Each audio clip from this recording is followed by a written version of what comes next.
You might be interested in this. I certainly am. We finally have the CAS review of what the NHS, the National Health Service in the United Kingdom, has been doing. The CAS review is from Dr. Hilary Cass, who has submitted a final report and recommendations to the NHS in England as her role in the chair of independent review of gender identity services for children and young people. Now, this is talking particularly about trans matters. Hilary Cass's report demolishes the entire basis for the current model, I'm quoting, of treating gender-distressed children. Its publication is a shameful day for NHS England, which for too long gave vulnerable children harmful treatments for which there was no evidence base. It's now clear to all that this was quack medicine from the start. Now, to comment further on this, Director of Advocacy from Sex Matters, Helen is in that capacity. Good morning, Helen. Helen is from Sex Matters. Helen, thank you for your time. Appreciate you coming on the program. The role of Sex Matters, how do you see that?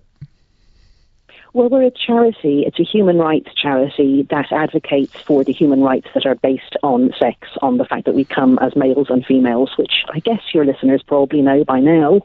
But a lot of people are pretending now that it's not true. It's become fashionable to pretend that humans aren't mammals and we don't come as two sexes. And the result is that we commit harms to women's rights, but in particular, and this is what we're talking about today, we harm children. Children who get distressed about the fact that they're a boy or a girl and who seek help with that distress and who have been misled into a dangerous pathway that was based on ideology and not evidence. Surgery has a habit of going through some really horrible phases, and I think that this is one of them. Yes, there's the business of what gender are you? That's one thing. But when we get to the situation of we have young girls having their breasts removed and that kind of thing, that to me is just barbaric. But you say as a result of this Hilary Cass review that there will now be an end to that, at least in England with the National Health Service. So it hasn't been that children under 18 in this country have been getting surgery, it's that they've been getting drugs. So under 16 they get puberty blockers, and then at 16 they can start on cross-sex hormones, so giving girls testosterone or boys estrogen. And the thing is, that's bad in itself. Puberty blockers are a very powerful drug that is being used off license for this purpose, and it's been called things like a pause button. People are saying that it is about life-saving care, that children will commit suicide, which is the worst bit of moral blackmail that I've ever heard in my life, because it's not true. And those drugs then sort of prime the child to think of themselves as a member of the opposite sex and take away any chance they have to get used to the sex that they actually are. And then they go on to cross-sex hormones, which have lifelong impact. You can't undo what testosterone does to a girl's body or estrogen does to a boy's body. And then at 18, it's surgery. So people think okay, we're not doing the surgeries until 18, and they don't realise these children are having their futures foreclosed much, much earlier by this treatment pathway that Hilary Cass now demonstrates has incredibly weak evidence behind it, really no evidence behind it, and significant harms. So you think it's finished now? Oh, I hope so. I mean, she has said that children shouldn't get puberty blockers outside of a randomised control trial. That's a proper medical trial that, sets out what its aims are beforehand, says what success would look like and all of that. I really wonder how you could do an ethical control trial on this drug. I mean, when we know already that it doesn't help with mental health, it doesn't stop suicide, and, putting a bomb into a child's development at this incredibly sensitive phase, puberty is when you become an adult, for goodness sake. I don't know how they will get ethical approval for such a trial. But anyway, she has said no puberty blockers on the NHS outside a proper trial. And she has said that instead of 16 being the standard point at which they would consider you for hormones, it will be 18, and she has said that 18 to 25-year-olds should still be considered as young in effect, because brain development continues until the mid-20s, and so identity development continues as well, and people are maybe not as good at assessing risks and long-term outcomes until 25. So she's hugely, hugely limited the possibility for this particular practice, really as much as she could within her remit. I wouldn't be surprised if it doesn't last much longer. We have had people in this country who agree with your aims, but so far unable to get any real action from politicians or I guess even the medical establishment for that matter. How did you manage it there? Who got behind this to the point where you've now got at least this much result?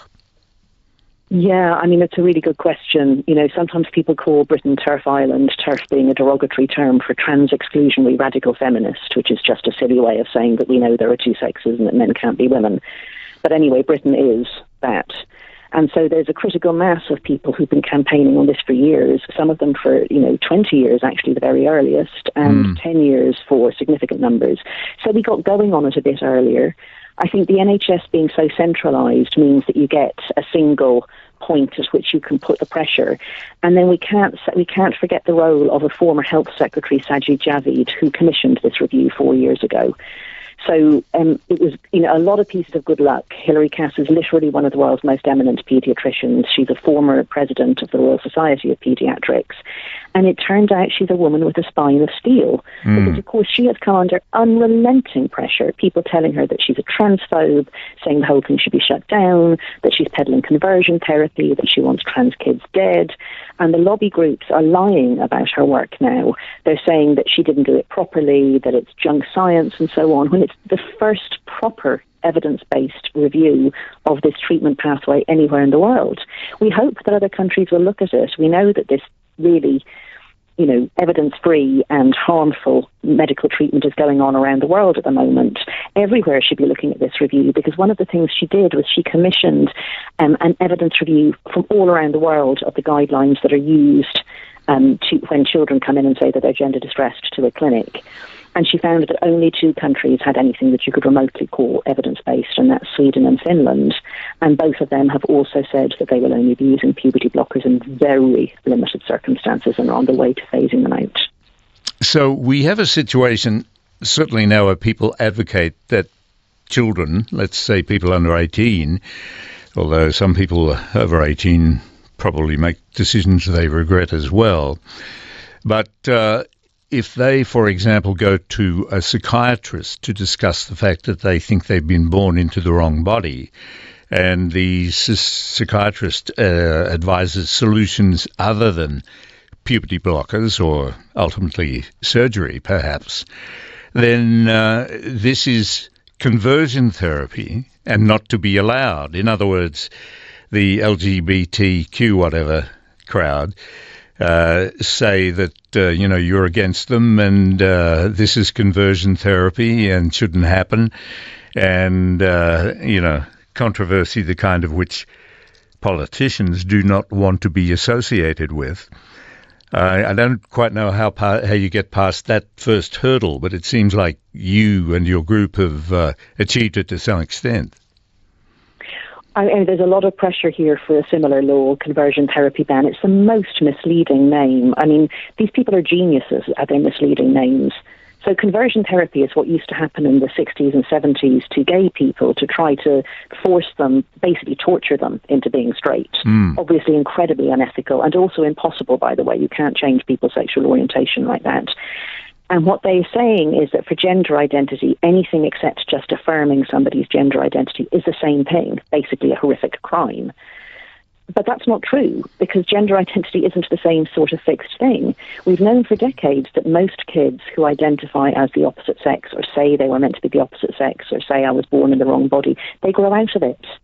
And a lot of them actually grow up to be gay. It's very common that for a person who is going to be gay in adulthood to feel like they were, that they were meant to be the opposite sex when they were little.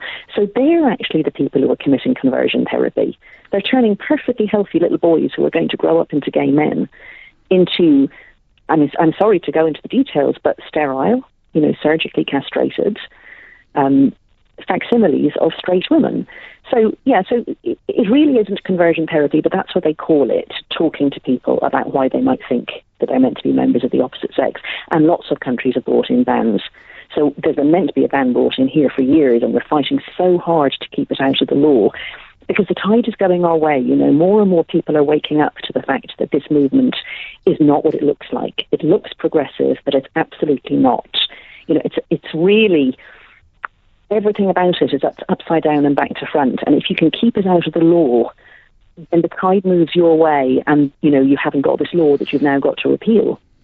If you've already got a conversion therapy ban, you're going to have to repeal it. And it's incredibly difficult to repeal laws. It takes usually about 20 years. So your position is that if a young male, for example, thinks that he's effeminate, as a number of well-known gay males have described themselves to me over the years, then really the LGBTQ, whatever, plus crowd should be advocating for them to go to a therapist and discuss the fact that they want to be the way they are without the transgender mob coming in and saying, no, you're stopping them from being converted to a version of female. Yeah, exactly. And there's a horrible sort of link between social media, schools and clinics on this, and all of them are misleading children and misleading their parents in different ways and feeding into each other in a sort of vicious circle. So kids see stuff online. TikTok is the worst now. It used to be Tumblr, about how everyone has a gender identity and, pushing trans flags, trans day of remembrance, trans everything, being non-binary, saying that you're gender queer or whatever. Schools, unfortunately, across pretty much every English-speaking country and some that aren't English-speaking now, teach this stuff as if it's real. They tell children that everybody has a gender identity and your gender identity might not match your sex and your sex is assigned at birth.